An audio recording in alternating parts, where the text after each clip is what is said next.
In this video, I'm going to show you how we are going to frame a roof on this house.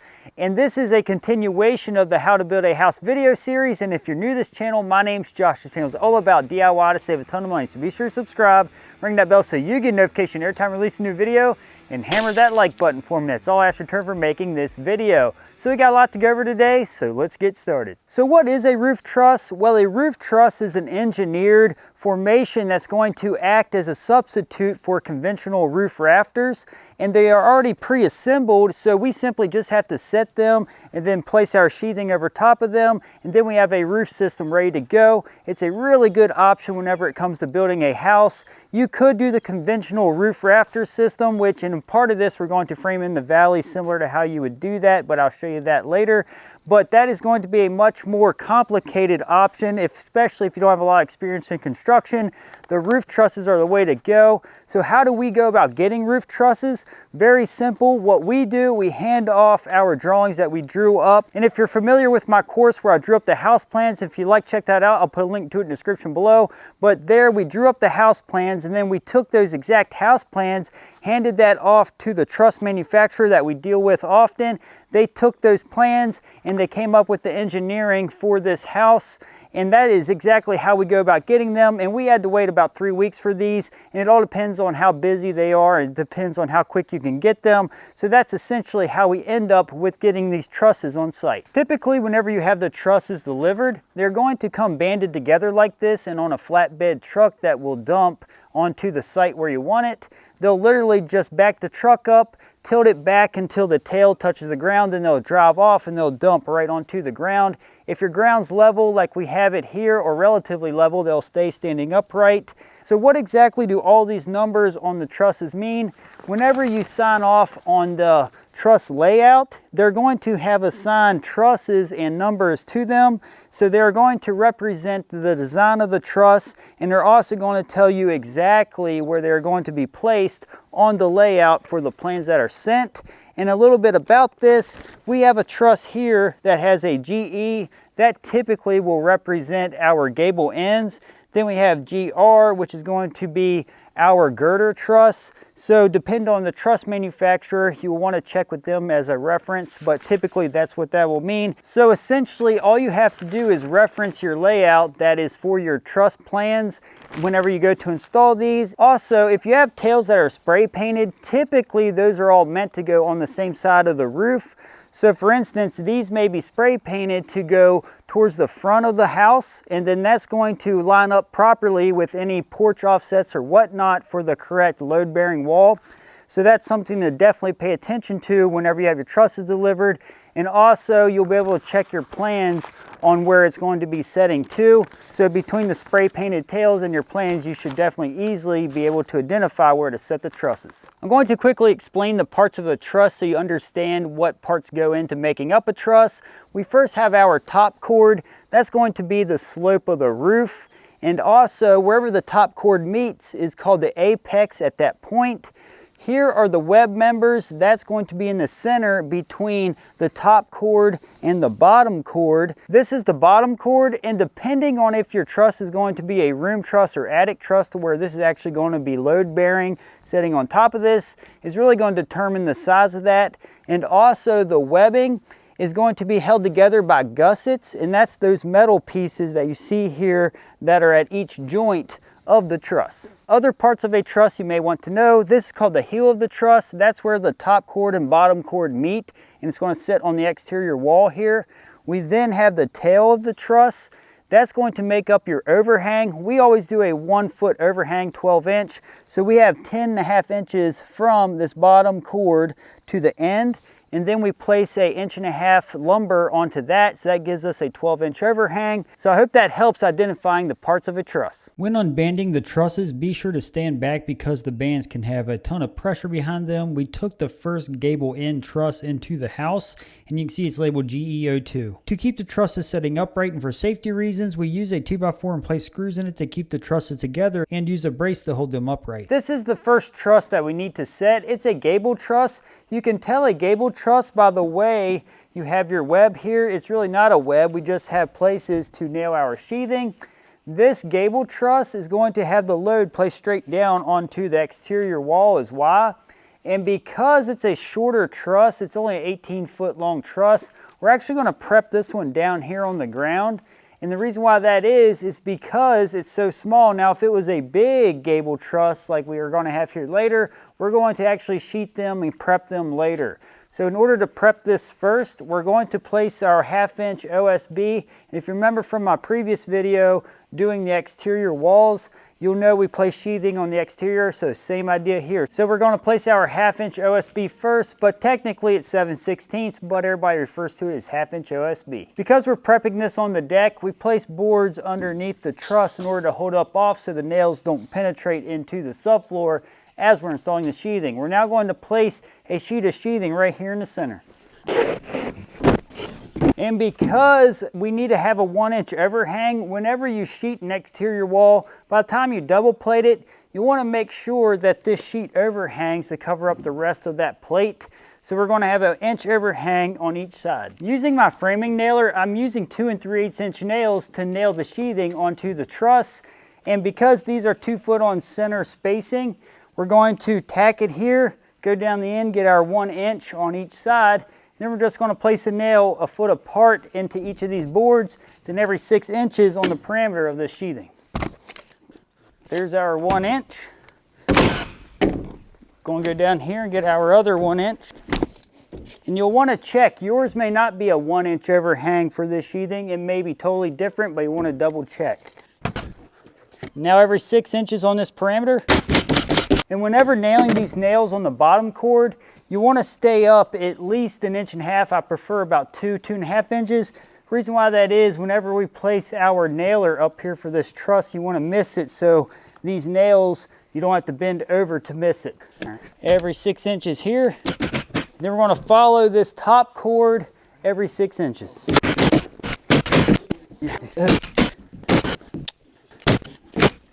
Now all we have to do is finish the sheathing until we meet the end of the bottom cord on each side. Installing this sheathing is very similar to how we installed it on the exterior walls. Before placing the sheathing on the other side of the gable, we're going to chalk the line that's going to mark the top cord, and we're going to cut this sheathing off.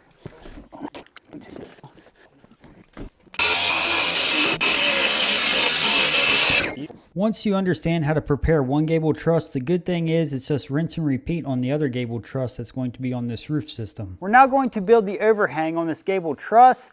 There are several ways to build an overhang. For how we do it in our area may be different to the codes in your area, but essentially all we're going to do is cut 10.5 inch blocks, and we like to use 2x6s here, and we're going to space them 2 foot on center until we get to the end of the tail of the truss. And something here, we want to make sure that we come down 2 inches, because if we don't, if we put them up here to start our layout, then our next one will hit here and it'll butt wrong. So we're going to come down here to place our layout. So once they are toe-nailed into place, you'll see that they will not hit each other. And these are not cut to length yet. These were just for examples. To do the layout, we're going to come down 2 inches, and we are going to place a mark here. And we want our layout to start on this side of it. I'm then going to tack a nail here to hold my tape. I'm going to pull off that nail, and now every 2 feet, we're going to place a mark and the X downhill, and do that down this whole side. Now that the layout's on, I'm going to remove this nail, and we're going to use a speed square. We're just going to square right down off the edge of the top cord. Using my 10.5 inch 2x6 blocks, I'm going to place it right on the layout and flush it with the top cord of the truss. I switched over to 10 penny 3¼ inch nails, and these are going to be adequate for toe nailing. We're going to place 3 toe nails on each side. And a little tip when toe nailing, overcompensate the board off the layout a little bit, so whenever you place your nail, it'll push it onto the layout. Now that we got that toe nailed, we're going to rinse and repeat that on the whole layout. If you're unsure of the overhang on your rake, a good tip here is just match what you're going to have on your eaves, and it's going to come out looking really good. All right, we placed 12 foot 2x6s up here that need cut down to make our rake board. And just so you know, this is called a rake, the overhang off the edge of a gable, and this is the rake board. So we need to first put the pitch of our roof up here in order to cut it to fit together. Let me show you how. Using a speed square, we're going to place the pivot point here right at the point of this board in order to mark our 4.5/12 for this roof. And this is going to be the pitch that will need cut in order to join together the two rake boards. So now that we got our pivot point here at the edge, we're going to slide our common number in order to get our 4.5/12. So we need to get our 4.5 mark on the edge of this board. Right here is 4.5 right there. We're now going to mark right here down this edge. Then we're going to cut here. So that's going to be the correct slope in order to connect our two boards.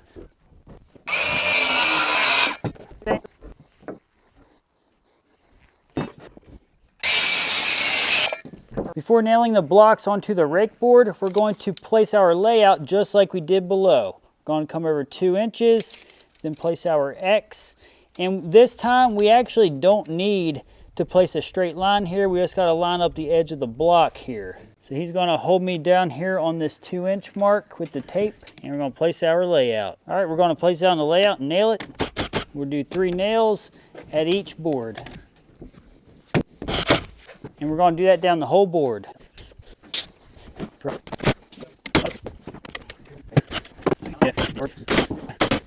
At the very end of this 12-foot rake board, you can see it goes far past this tail. So we're going to cut it down some, but keep in mind that the board that's going to come over here for your sub fascia is going to intersect right here into this rake board. So you don't want to cut it down too short. We want to make sure we keep it plenty long enough. It doesn't have to be perfect yet because we need to manipulate this to length after we put our sub fascia board up to it. So we're just going to cut a little off.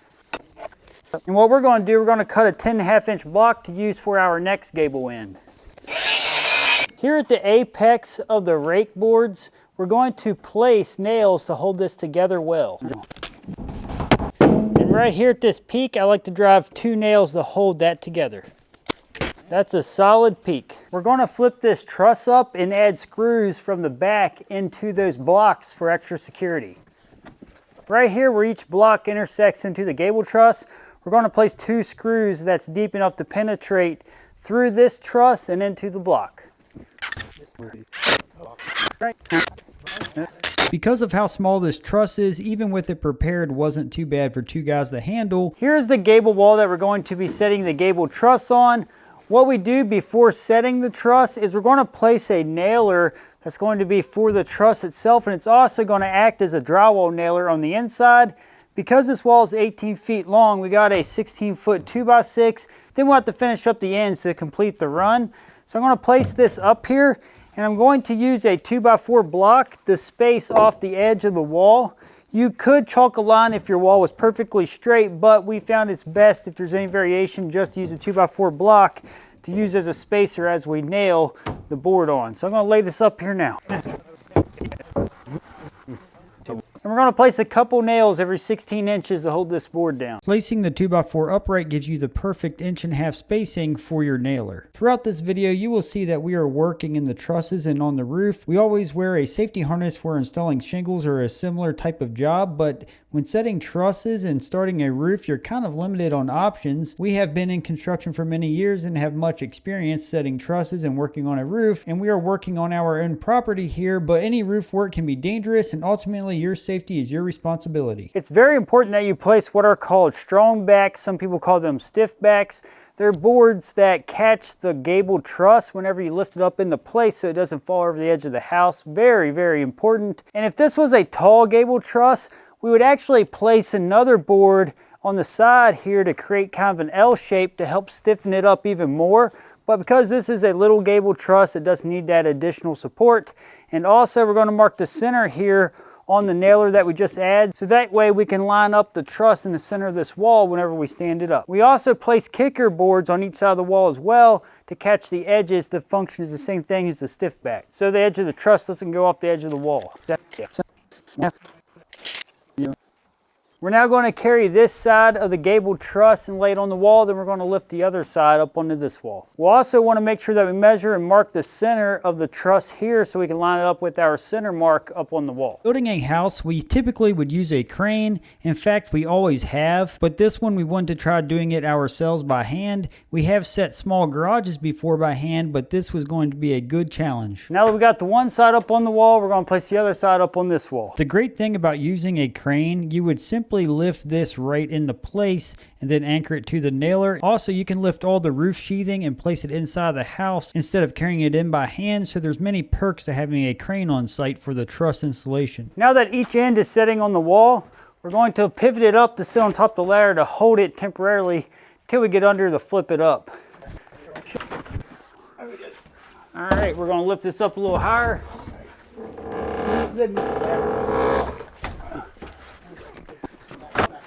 All right, hold on. Ready? Go. All right.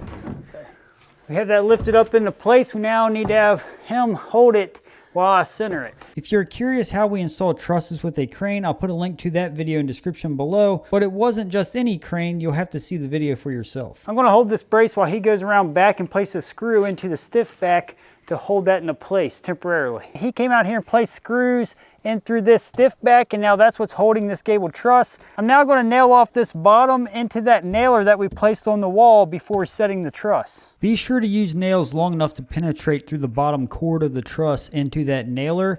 You're looking for a nail that's over 3 inches long or greater, or you could use screws.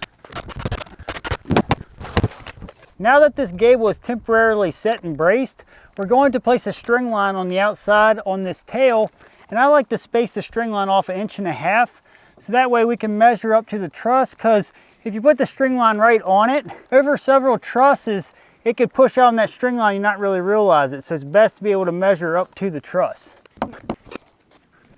Off the wall, we need to measure over 1 foot on the other side to secure the chalk line.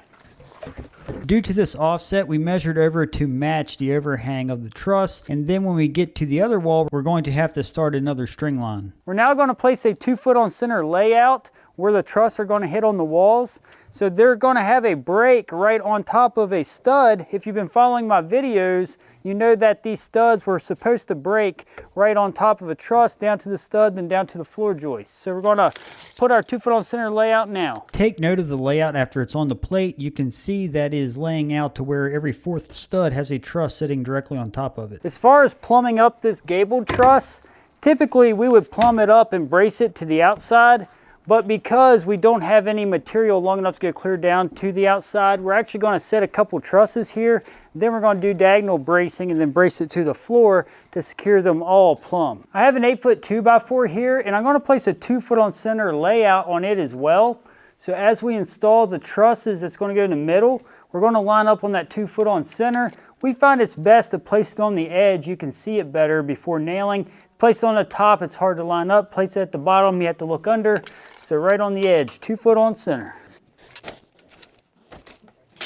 So we'll nail this flush to that gable on the wood, not the sheathing, and then that's going to give us our layout to go. All right, we're going to set this first truss here, and when we stand it up, we're going to have to place that brace across top first, then we're going to get on the string line, just because that's going to hold it temporarily until we do that. Just so you know, when I mentioned that this roof was a 4.5/12 pitch, that means every 12 inches the roof drops 4.5 or rises 4.5 inches. For a shingled roof, I would not recommend any less than a 4/12 pitch. All right, these little trusses clearly are not that hard to handle, but a big truss would be very complicated. It was relatively difficult to start the first truss simply because I needed to have support while I nailed the brace on top, because I could not hold the truss and nail the brace at the same time. And on top of that, it was very hard to get the brace up high enough to where I wanted it. So I had to really extend and reach to get there and nail it on. And then I double checked the measurements just to make sure our spacing was right from the marks we made on the 2x4, and they were. So that was how it was starting the first truss. That's temporarily holding the correct spacing, we now need to nail it on the layout on each end of the truss and get it on the string line. This is one of the most critical parts to setting trusses, is making sure we are on the string line correctly. If you start running off with your string line, your whole roof will run off and you cannot fix it until you move every individual truss. Here we set the trusses up on the wall, then slid them into place, and before we got closed in on this room, we slid many trusses up on the pre-existing interior walls, which was a nice plus. And then after we set the trusses, we double checked to make sure everything was running plumb. Everything was running plumb, looking really good. We added the brace down below and secured them because you want to make sure you brace really, really well as you go. You do not want your trusses falling over after you get so many up. So we are big on bracing and using adequate bracing throughout the whole installation. We are at the point where we need to transition from the regular trusses back to a gable truss. Due to these interior walls, we were able to slide the trusses up on, which made it really nice and easy. The strategy that we're going to use for this gable truss is we are going to prep it on top of the interior walls. That way we will not have to lift the gable truss onto the walls after it is prepped. We're going to use a framing square, get our 4.5/12 pitch whenever we cut our sheathing to prep the gable truss. And one thing about this gable truss, you do not have to sheet all of it. There's only the top half that's going to be exposed and need blocking. Here's a little tip when you got to cut multiple angles. Keep the scrap piece after you cut one angle and use that as a template to get the angle of your next piece. You can see we did that method here. So you can see we have about a 2-foot section that needed the actual sheathing and blocking. I'm going to finish prepping this gable truss on top of the interior walls similar to how we did the first gable truss.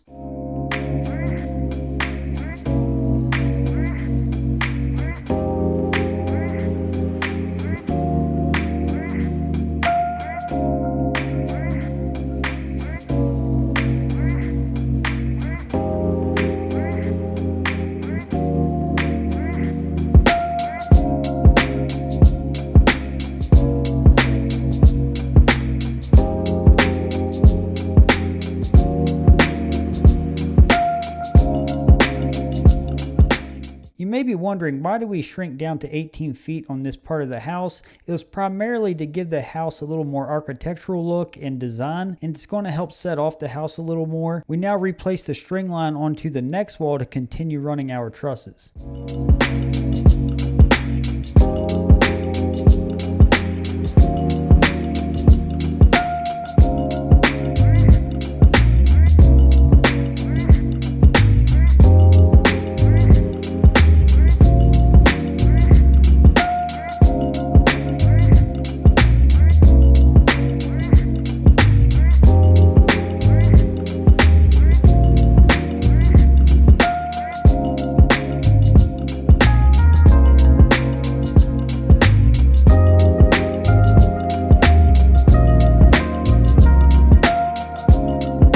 Notice the trusses that are going to be for a cantilevered porch covering is going to have a support right on top of the wall.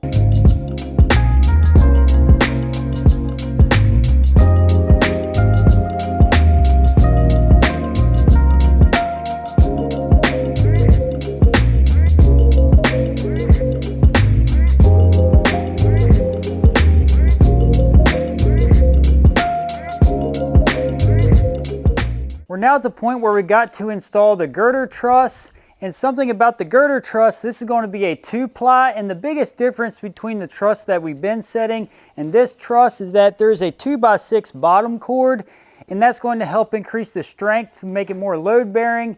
And the second ply is identical to this one, so after we set this, we're going to have to set up the other ply. We then have to nail it together. In order to set this exactly where it belongs, we must figure for the trusses that are going to come in and intersect into it and the overhang that's going off that side of the house. So what we did is place the string line on that side of the house, and you always go off your longest walls that do not have any offsets for your string line. But once we did that, we took the measurement of the truss that's going to intersect into it and marked it on the wall, and that's going to be the edge of the girder. So that's a very important concept to note, and we're going to screw this end on the sides because we find it's best just to screw it in, because if you do have to manipulate some to get it tight up to the truss for whatever reason, you can easily move it. So we're going to set this first ply up into place, then the second ply, and nail it together.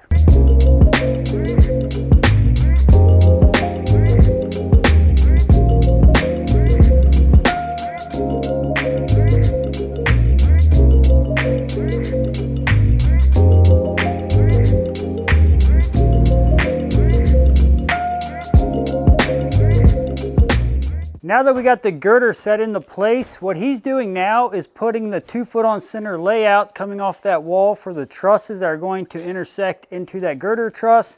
And you may have noticed during that time lapse, we nailed off this girder truss front and back. You can see we have the nails going up and down the whole truss, and we got alternating nails going across this bottom cord, so it should be very strong. It's in order to hold all this roof. That's what you want. So after he puts that layout on, we're going to put the joist hangers, or in this case it's truss hangers, to hold the truss that are going to intersect into the girder truss. In order to install the hangers, very straightforward. We just got to hold the hanger flush with the bottom of the girder and nail it onto the layout. We're going to be using 1.5" 9-gauge joist hanger nails. So we're going to hold this here now and nail it into place.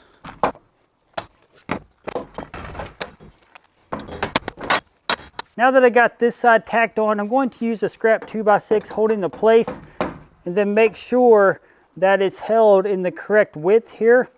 And that looks good. And we're now going to nail this side.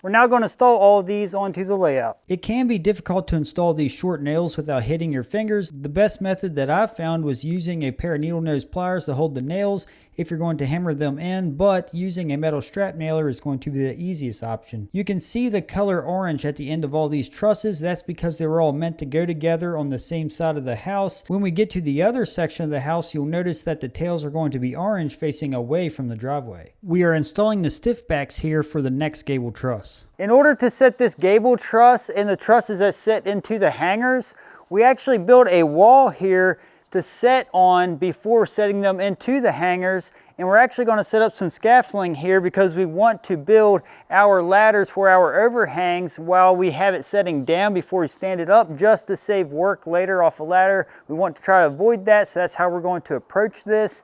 Also, this wall is going to be repurposed into the wall. It's going to divide the kitchen from the living room anyways. So that was a good idea, so knock out 2 birds with 1 stone. So we're going to set up the scaffolding now and set our gable truss up on it.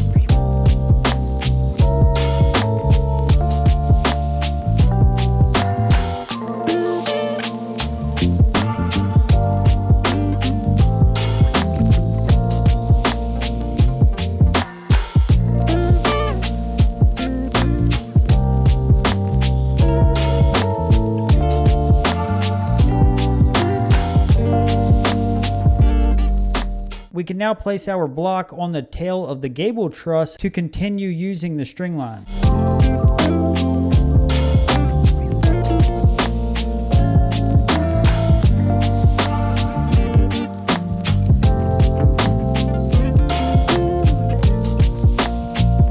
We did cut a slope onto this brace so that way it will have more surface area where it comes in contact with the gable truss when we brace it. And also, these trusses here are called scissor trusses because, as you can see, they're in the shape of a scissor.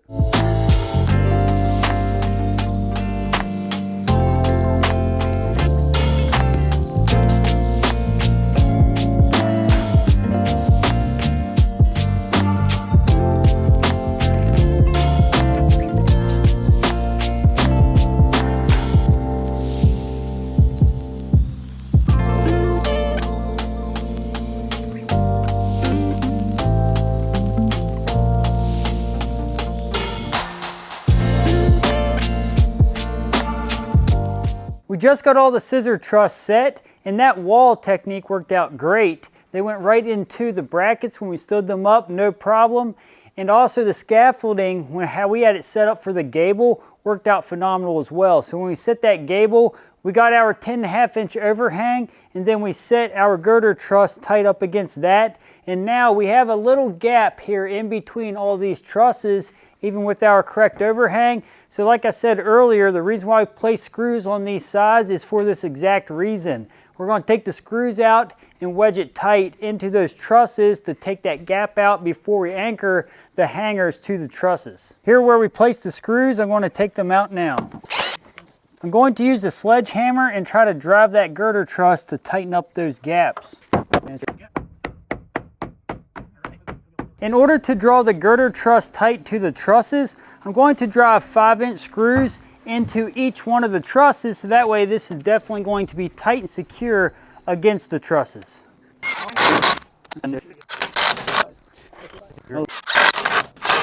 Now that we have the girder truss exactly where we need it, we're going to toe nail it on both sides into place.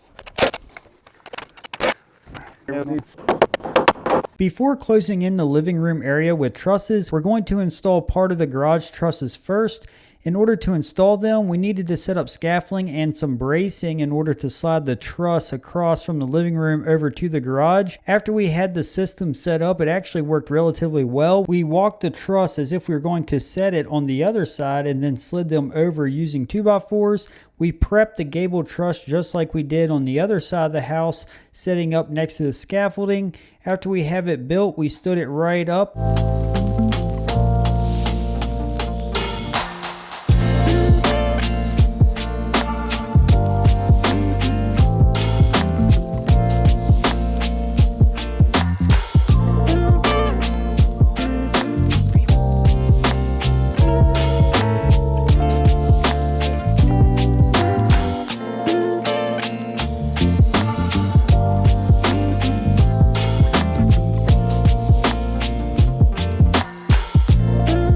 Because we did not have a board long enough to reach up into this gable to brace it, we placed bracing on the bottom cord first, and then we placed a brace from the peak of the gable down to it.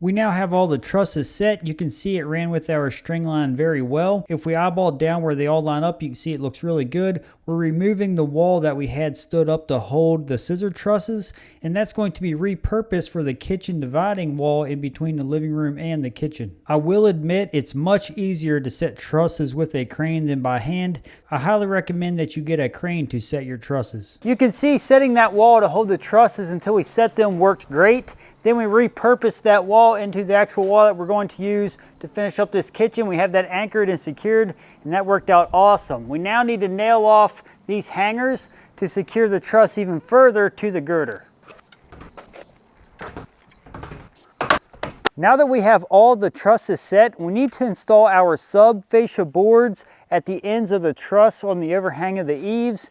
And because we are going to wrap our sub fascia in aluminum, it's technically sub fascia. Now, if we were installing the finished fascia boards, they would just be considered fascia boards. But before we install those, we need to make sure that our rake boards on our overhangs are straight. So let me show you how to straighten them out. Here's the first gable truss that we set. And the reason why you want to make sure this is relatively straight before installing the board is because if you got to manipulate that end to straighten it out, you'll have to cut your board accordingly to either push it in or out. You can see this one's actually relatively straight. The two different ways you can straighten it, you can put a string line here at the peak, then run it down to the end, then straighten it out accordingly that way, or you can just eyeball up it. Typically we eyeball because it's just quicker and easier. And you can see you can pull this in or out relatively easy. So that's going to be something that you can do when it comes to straightening out is once you start installing your sheathing, if this needs pulled in, we can pull it in and then nail the sheathing to it to hold it. So that's going to be what we usually do when we are installing our sheathing, is straighten up our overhangs that way. But in order to install a subfascia board, we just need to make sure the bottom's where it belongs. In order to get the length of this subfascia board, we're going to hold it right against this rake board. And if you remember, we left this long because we'll have to cut this off later to length, but for now we're going to butt right into it. So we're going to take the tape measure down to the other gable into this rake board and get a measurement. Looks like we got 178 5/8. The subfascia board is just a 2x6, the same 2x6s we've been using around this house. Now, something I'd like to mention, you may be tempted to use a 2x4, but typically you want a 2x6 or greater, and that's because of your guttering and you want something solid. So a 2x6 is what we always use. Even though the ends of the trusses are 2x4, you just need something that gives you plenty of face to place guttering to. We're going to get the measurement and cut this board down now.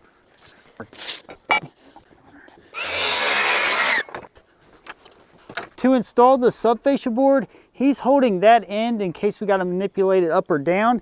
And I'm going to use a speed square and place it across the top of the truss and make sure we hold the board down enough so that the sheathing comes over top of the board. You don't want to nail this flush with the truss because it'll be too high and you'll have a hump here. Definitely don't do that. Use a speed square, drop it down where it belongs, then place 3 nails into each truss to hold it on. And we're going to nail this rake board into the side of it as well, and make sure we hold the rake board to where it's going to be flush with the board too. All right, we continue that process across the whole board.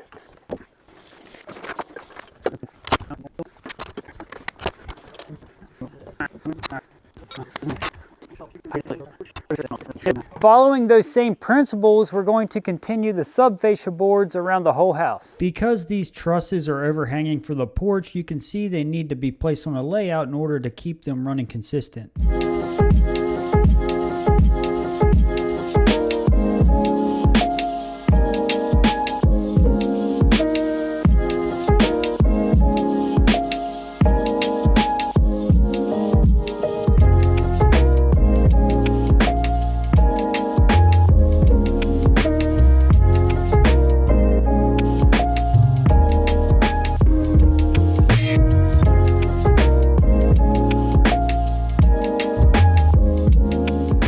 On this side of the house, the subfascia intersects into the rake. In order to make that cut, we need to cut a long 4.5/12, and that's going to help join together onto the rake and give us a nice smooth transition. You can see after it is nailed together, then we'll cut the rake board flush with the bottom of the subfascia, and that's going to give us our transition.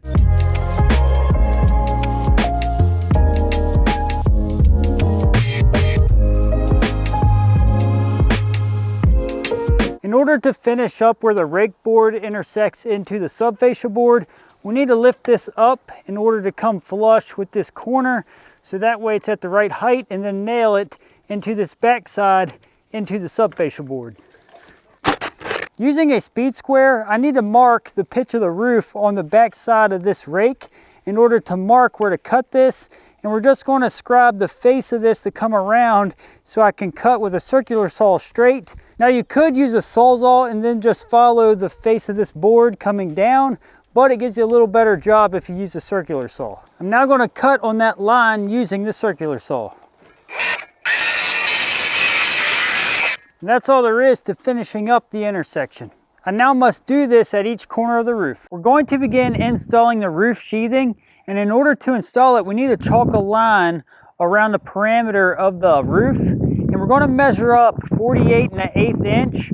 You don't want to measure down any more than that because of the way the edge of the plywood will lay, it'll overhang that subfascia, so you want to stay up just a little bit. So we're going to measure up at each end and chalk a line across this whole front side. And here where it intersects into the roof, we actually are going to have to measure down to get our measurement because we don't have the edge to measure off of. Pulling up off the subfascia, I'm going to mark 48 1/8 inch. After I get the mark, I'm going to place a nail there in order to hold my chalk line. If you have a helper, this is a good place for him to hold it. Then I'm going to run it over to the other side of the roof and then continue the chalk line through like I mentioned before. Measuring down from the top of the truss, we're going to place the same measurement on the other side where the valley is going to be in order to continue the chalk line. The first sheet of plywood will need to be cut down to break on top of a truss. We will be using 8-penny nails to install the roof sheathing. Starting the first piece of sheathing, we're lining up on the chalk line.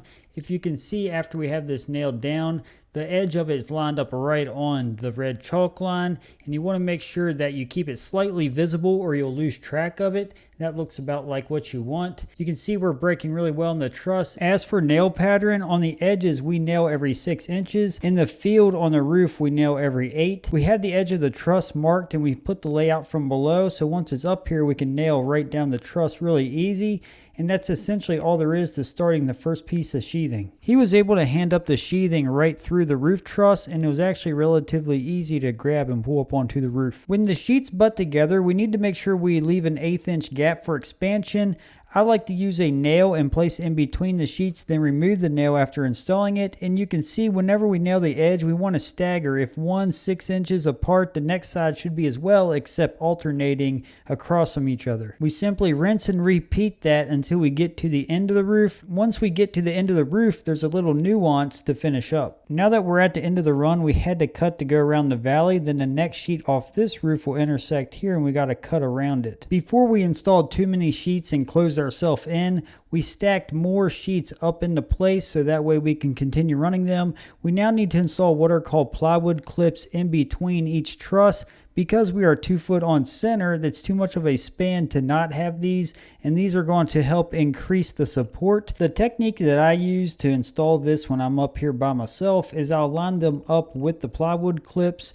Once it's lined up, I use my foot to kind of keep it from bouncing. Then I lower the sheet down relatively easy. Then I'll line the clips up with the plywood and then get it down to place and give it a little tap on each corner to make sure it is seated down into the clip all the way. After it is seated down all the way, we can nail it off. I begin by placing a fastener in the top corner, and then I'll nail off the edge if we're starting off on an overhang. I'll then nail onto the layout every 8 inches. And another important thing is to make sure that you're lined up 2 foot on center if that's your layout. You can see we can follow the line that we made from the ground. So that's much easier if you place the layout on the ground before he hands it up. He does that often. And we want to make sure we nail the edges off appropriately as well. As we move up the roof, we're going to run into the braces that we installed when we were setting our trusses. It's easy just to have somebody hit it from below with a 2x4, then I can pull it right off, or you can take your claw hammer and pull it up as well.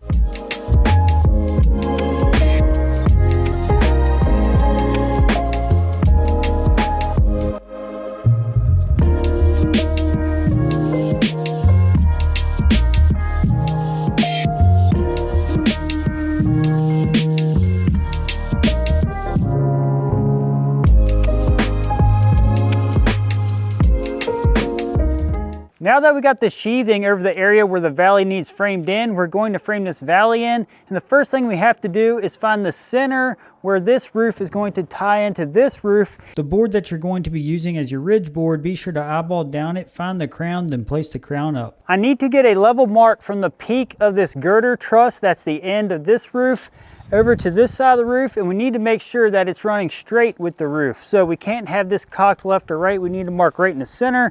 So we already ran the string line and got exactly where it needs to hit. So we're going to place a level up here and then slide this board that we will be using as the ridge board itself to get it level to where we need to mark on the roof. Okay, we have that where that is perfectly level, so we're going to mark where that hits right up here on the roof. We know once this ridge board's installed, it's going to have to be a 1/2 inch lower because it's 1.5 inches wide, and we're going to have to lower it just a little bit, again about a 1/2 inch on this side, in order to get it leveled where it should hit here on the roof. So we're going to measure down to get our 1/2 inch here. All right, so right there is a 1/2 inch lower than here. We need to put the correct slope in order to intersect the roof. And we have a 4.5 pitch on this roof, which is a 4.5/12. So we need to get our 12-inch mark on this side and then our 4.5-inch mark on this side. So all we have to do here is line this up like so, right on this plane. Then we gotta slide this side over to our 12 is lined up on this side. And that's going to give us our correct slope to cut this. So to maximize the length of this board, we're going to get our 4.5 down here on this side and our 12 here and slide it down. And we'll have to extend this line a little further, but we want to draw it right across here. And we'll have to extend that just a little further.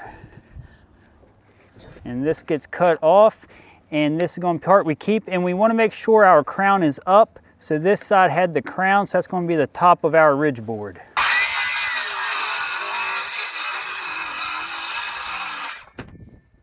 Now that this is cut, we're going to line it up on our mark. We now have this laid where it's going to hit, and from here we need to mark our length, which is going to be right here. Now that is going to be flush with this girder truss. Now that this is cut the length, we're going to lay it up where it goes. Now this side, we got to drop down lower than this point to where the edges are flush with the edges of the girder truss or the truss in general. And now that that's sitting about where it's at, we're going to place a level up here and double check to make sure we're setting level. You can see that's still sitting really level, and we're right here on the roof where it should be, so we can now anchor it. All we have to do now is grab our framing nailer. We toe nailed this into the girder truss to hold it into place while we finish framing. Up here on this side, we're going to nail right in the center to where it hits this truss where it belongs. And then we'll toe nail on the side. So that is held into place for now. Here is a good visual of how the ridge boards should line up with the pre-existing trusses. We are nice and straight in line with the peak. All right, we now need to install what's called a sleeper board. And this sleeper board is going to get nailed to this roof, and it's going to be a place for our rafters, so to speak, coming off the intersect into. So we're going to nail here on the ridge board and into the sleeper board, but we need to cut this to fit so that it's on the same plane as the corner of this ridge board and at the corner of that girder truss, so that when all these come down, it's the right height so that your sheathing will keep running smooth. And I'll show you how to mark that. We're going to be using this 2x8 to make the sleeper board. We're just going to slide this up because this is the same thickness until it is flush with the top of this board. Looks like it's going to be about right here, and we're going to mark it right there. And we know that's going to be where our sleeper point's going to hit, and we're going to do the same down at the bottom. We're going to slide that over until it is flush. You can see it's going to be right here. So that's going to be the point for where the sleeper is going to hit here. And again, the same idea. If you think about the sheathing coming down, we need to stay on that same plane. So that's going to be where that sheathing hits, right through there. And now using the speed square, just line it up at that mark, which is about right there. It looks good. We'll mark it here on the roof so that we have a straight line to go off of. While he's holding on the point, I'm going to come down here. You can see up to that mark, we have just about 200 inches. Using a chalk line, he's going to hold me right here on this mark, right down where it intersects into the roof.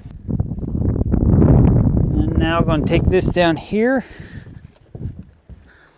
We're going to hold the chalk line right down here to where it's going to point right into where it belongs. And now he's going to hold it tight and snap a line. All right, and that's going to be the edge of the sleeper board. I'm now going to lay this 2x8 for our sleeper board right onto that chalked line. We have the sleeper board laying on this side of the chalked line, and the reason why that is, we're going to use this 2x4, hold it tight against this ridge board, and that's going to give us our angle we need to cut this. And it's usually close to a 45 degree here, but to get exact, that's the best way. And this board is slightly short, so we're just going to put it on the chalk line after we cut our angle. All right, and to extend this over a little further, we're going to line it up on the mark. To use most of the board, we're going to go with this cut that's going right into this peak, and we're going to cut here on this side of the line and remove this side. Another simple way to get that angle is use the pivot point of your speed square, line it up where it intersects into the ridge board with your chalk line, and then whatever degree it is where the chalk line intersects into the speed square is what the cut would be to fit against the ridge board. Now that that's cut, we're going to slide it down to that chalked line. All right, you can see we are on our chalked line, and we're going to nail it everywhere a truss is to secure it down to the roof deck. That sleeper board is now installed on this side, and now it's a little short like I mentioned, but that's okay because nothing's sitting there anyway, so that's fine. So that is what you're going to have after the sleeper board is down. We're going to do it on the other side. Once you do one side, when you go to do the second side, everything's going to be fresh in your mind. It's going to go together much quicker. Also, to check your work, eyeball down the plane of the roof from the truss to the ridge board. If your sleeper board is in line with those, then you did it correctly. I now need to place a 2-foot on center layout. Now this can be framed 16 on center if you'd like as well. So we're going to be doing this 2-foot on center because our 2x6 framing will support it. And if we measure over off this truss here, you can see that 24 is right here. So this girder truss stopped just 1 inch shy of 24. So we're going to pull off this truss to get our 24 on center layout to continue. So pull it right off here, and then we're going to mark right here for our 2-foot, and we're going to be on this side of the layout. Then just use a speed square to mark a square line down the board. Now we're going to continue that across the whole board. When placing your layout on the ridge board, essentially you're trying to keep the same layout as the trusses so that way your sheathing breaks out properly, yet you're keeping it 2-foot or 16 on center, however your framing is designed. We're going to transfer our marks to the other side of the board and place the layout on this side of the ridge board as well. Same idea as the other side, the 2-foot on center layout continues. We now need to place our 2-foot on center layout starting for this first rafter. And to do that, a good easy way to do it is to use a framing square.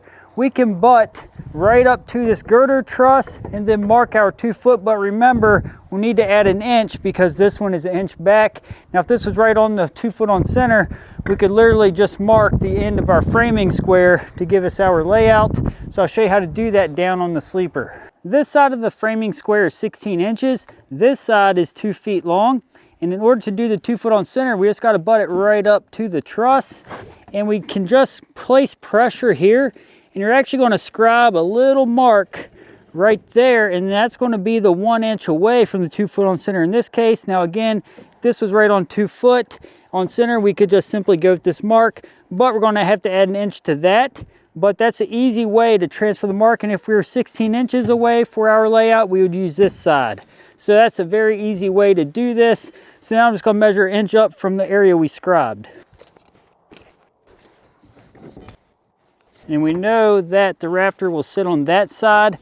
So now that we know how to lay out our first one, our next ones we can transfer using it butt right up to it, and then to get our next one. So after you get this one, it's very straightforward after that. So I now need to get a measurement from this point of the layout to the point where it hits on the ridge board. I'm going to place a nail right here at this top point in order to hook my tape measure to get a measurement from there to that furthest point for the rafter.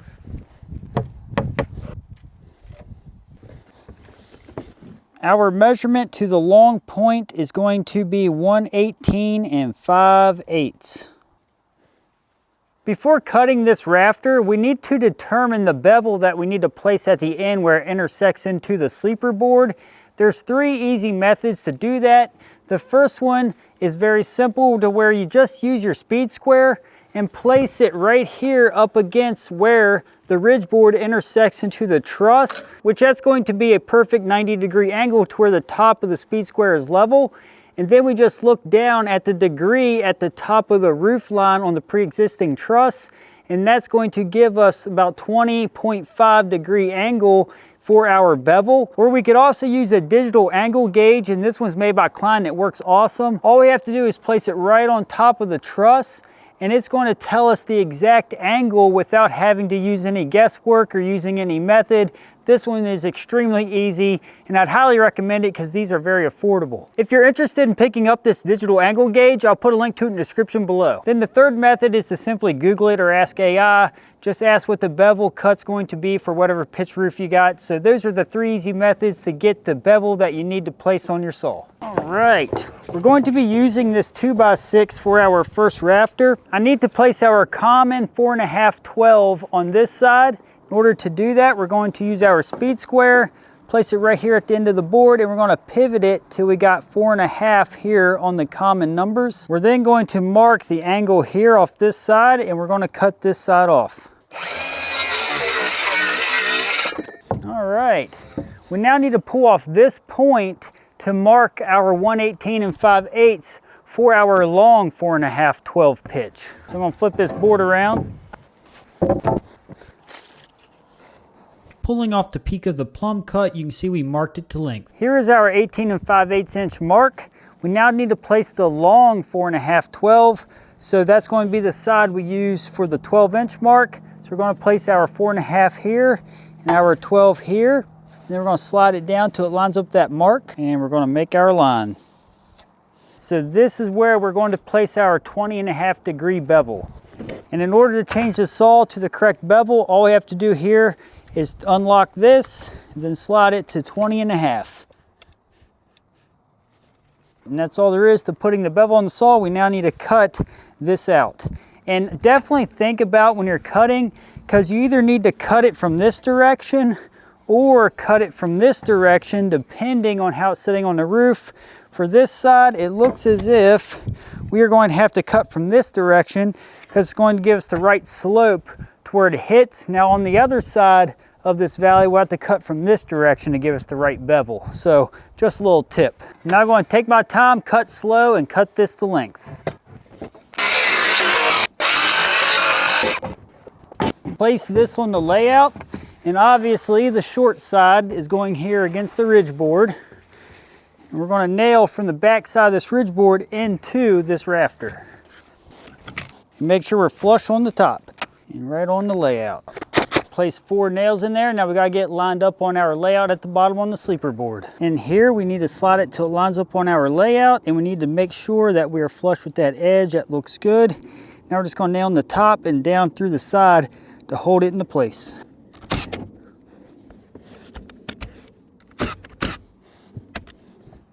And our first rafter is now installed.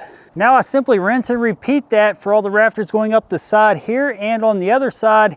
And again, this time when I use my framing square for our layout on the sleeper, we're going to go right off the rafter to continue the layout. So I'm going to finish the rest of this. When using the framing square right off the rafter, you can see we are now on the other side of the layout. So whenever we mark it, we must place our layout downhill because we need that longest point for the measurement. So in order to do that, we simply take the thinner side of the framing square. It happens to be 1.5 inches. All we would have to do is transcribe the mark downhill on the layout.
I now have all the rafters on and connected to the sleeper, and you'll notice we have space underneath here that needs to catch the bottom of these rafters yet. So what we're going to do is cut a 2x4 and slide it in under there, and then anchor the 2x4 so it doesn't move.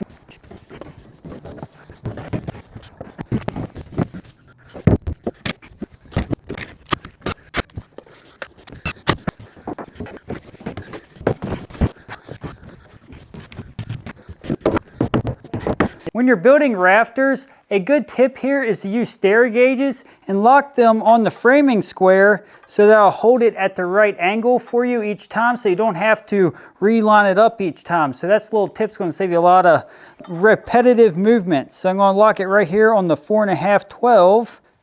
Just keep it there and slide it till it touches the wood, and then lock it onto the framing square. Just like that. And you can see now we are locked on the 4.5 and on the 12. So when you stick it up here, we got our 12 and our 4.5. Again, you got to manipulate the gauge to set back in order to get your 12 here and the little bit here for the 4.5. So now, whenever we need to get our angle, we just stick it right there. We got our 4.5 long 12 each time. With the valley framing done, it's important to check your work. I'm going to eyeball down the plane of the truss and wherever they line up, and then it goes across the new framing. I want to make sure there's no high rafter or anything of that nature. Eyeballing down the center like we did before, everything looks good. We're eyeballing down the plane of the other side now. Everything's lining up, everything's looking really nice. Up the valley is very straight, and then we're going to eyeball down this side going downhill at the left angle. Everything looks good at that angle as well. We did do similar framing for this covered deck. We're actually making this video right now, so stay tuned for that. We did have to add a nailer on the side of this girder truss in order for our sheathing to break properly. We can now install the sheathing right over the valley. Another option that you have to place a valley roof on is to use valley trusses, and they would actually sit, they already have a bevel on the bottom, right in line with our 2-foot on center. Then you would nail them directly down to the sheathing into the truss. But we've tried those before, and you always got to fight with them and twist them to get them right, and we found out it's just best to go ahead and frame it like this. It gives you a much better job. With all the roof framing complete, we can finish installing the sheathing across the whole surface.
We now have all the trusses set, valleys framed, and the roof sheathing on.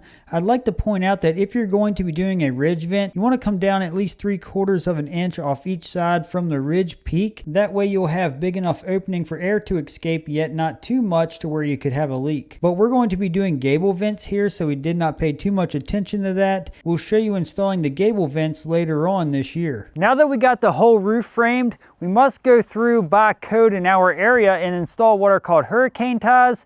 These are very simple to install, and they more or less just tie the truss to the wall so there's no uplift risk. So let me show you how. In order to install the hurricane ties, there is a label on the hurricane tie that says plate line. You want to make sure that that is where this is to be seated. So you can see we want to install this in this orientation to where it sets right on the plate like so. And you could also install it on the other side to where it's going to sit like this, but it's a little easier just to sit this right on the plate like this. And you definitely don't want to install it the other way, because if you install it this way, obviously this metal is going to be in the way of the drywall. So we want to make sure we install it like so. We want to make sure that we use the correct fastener with the hurricane ties. These hurricane ties require the head identification of a 10, and these are technically 1.5 inches long, and they're 10 penny. And we're going to place a nail in each hole on the hurricane tie.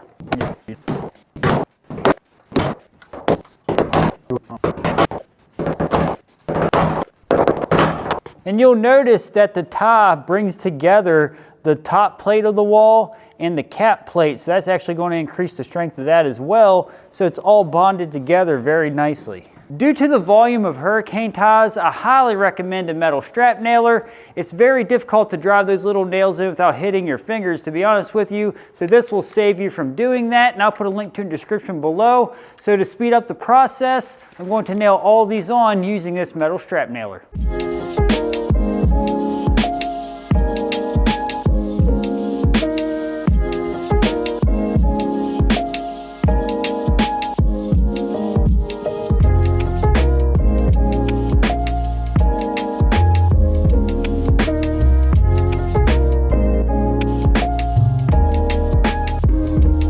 Something else we'll have to do to finish the truss installation is install what's called diagonal bracing, and that's going to run laterally more or less with the trusses, and that's going to help stiffen them up even more, and your truss manufacturer is going to give you the recommendations for what you need to do there. But we're going to jump to installing the shingles because we need to get that done, then we'll come back and do this later on a rainy day. If you would like to see how we are going to install the shingles on this roof, check out this video. It'll help you out.